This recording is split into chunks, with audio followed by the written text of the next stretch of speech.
Selama tahun 2022 sampai 2023, sekitar 100 miliar pinjaman dicairkan oleh PT BPR Bank Jepara Arta kepada 27 debitur. Dan menurut majalah Tempo, dalam waktu yang berdekatan atau bersamaan, dana tersebut sebagian besar ditransfer ke rekening milik simpatisan Partai Gerindra berinisial MIA, yakni sebesar 94,85 miliar rupiah. Uang yang diduga merupakan dana gelap hasil tambang ilegal yang merusak lingkungan tersebut kemudian mengalir ke berbagai rekening perusahaan dan koperasi yang berafiliasi dengan kader Gerindra, yakni antara lain PT Bumi Manfaat Gemilang, PT Boga Halal Nusantara, PT Panganjaya Halal Nusantara, dan Koperasi Garuda Yaksa Nusantara. Mungkin tidak banyak yang tahu, Koperasi Garuda Yaksa Nusantara diprakarsai oleh Ketua Umum Partai Gerindra, Prabowo Subianto. Sedangkan PT Boga Halal dan Panganjaya Halal dimiliki oleh Sudaryono, yang merupakan Ketua Dewan Pengurus Daerah Gerindra Jawa Tengah. PPATK sendiri dalam salah satu berita yang dilansir majalah Tempo pada Sabtu 16 Desember 2023 menilai bahwa transaksi tersebut mengandung indikasi adanya tindak pidana perbankan, korupsi, serta pencucian uang. Seperti dilansir Tempo, PPATK juga menemukan berbagai dugaan penyimpangan dalam pengumpulan dana kampanye. Dana itu diduga berasal dari berbagai kegiatan pertambangan ilegal dan kejahatan lingkungan yang lain. Kepala Pusat Pelaporan dan Analisis Transaksi Keuangan atau PPATK, Ivan Yustiavandana, mengungkapkan adanya aliran dana kampanye yang bersumber dari tambang ilegal.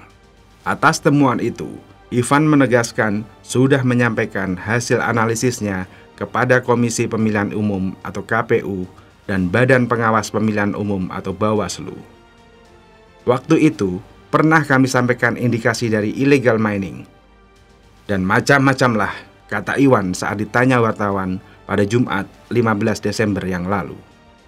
Memang, ternyata pendanaan kampanye pada Pilpres 2024 ini dari berbagai macam sumber, termasuk kegiatan ilegal. Penegak hukum tersebut juga mengatakan pendanaan kampanye itu juga ada yang bersumber dari penyalahgunaan fasilitas perbankan, Bank Perkreditan Rakyat atau BPR di salah satu daerah Jawa Tengah. Pencairan pinjaman yang seharusnya digunakan untuk modal kerja debitur-debitur, namun diduga digunakan untuk kepentingan simpatisan partai, yakni MIA. Terkait dengan dana gelap kampanye yang mengalir dari bank yang dipimpinnya, Direktur Utama Bank Perkreditan Rakyat atau BPR Bank Jepara Arta, Jendik Handoko, menanggapi dugaan aliran kredit dari lembaganya untuk dana kampanye. Kredit dari BPR milik pemerintah daerah Kabupaten Jepara itu disinyalir sebagai transaksi mencurigakan setelah dicairkan dalam waktu berdekatan. Jendik sendiri mengakui adanya aliran dana yang dikeluarkan dari lembaganya. Namun, dia menambahkan, "Saya tidak tahu perihal aliran dana ke Koperasi Garuda Yaksa. Semua pencairan kredit ditransfer ke rekening debitur yang bersangkutan," kata dia pada Senin 18 Desember 2023.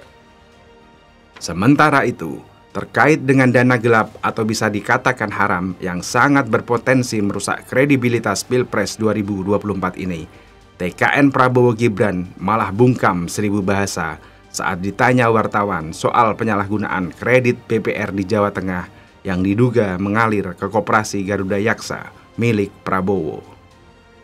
Tempo sendiri berupaya mengkonfirmasi ke Wakil Ketua Umum Gerindra, Fadlizon, dan Budi Jiwandono, anggota Dewan Pembina Gerindra, Andre Rosiade, serta Sekjen Gerindra, Ahmad Muzani, terkait dengan dana gelap ini. Namun mereka semua kompak tak merespon pertanyaan Tempo. Adapun Wakil Komandan Tim Golf atau relawan TKN Prabowo Gibran, Immanuel Ebenezer atau Noel, menyatakan bahwa dia tidak tahu. No comment, saya tidak mengerti, ujar Noel, Sabtu 16 Desember 2023. Kader Gerindra, Darori Wonodipuro, juga mengaku tidak mengetahui hal itu. Maaf, masalah ini saya kurang menguasai, kata Darori. Menanggapi persoalan yang sangat serius ini dan juga menanggapi pelaporan yang dilakukan PPATK tentang dana gelap kampanye, Ketua Badan Pengawasan Pemilihan Umum atau Bawaslu, Rahmat Bagja, menyatakan telah menerima surat Pusat Pelaporan dan Analisis Transaksi Keuangan. Masih kami baca dan dikaji dulu, kata Rahmat saat dihubungi melalui sambungan telepon, Sabtu 16 Desember 2023. Kita semua tentu berharap Bawaslu bekerja secara transparan dan independen dan menindak tegas mereka yang bersalah jika terbukti dana kampanye salah satu kandidat capres-cawapres berasal dari sumber yang gelap atau dilarang atau melanggar aturan pemilu. Jika tidak, jangan harap masyarakat akan percaya bahwa pemilu 2024 memang berjalan langsung, umum, bebas, dan rahasia, serta jujur dan adil, alias luber jurdil.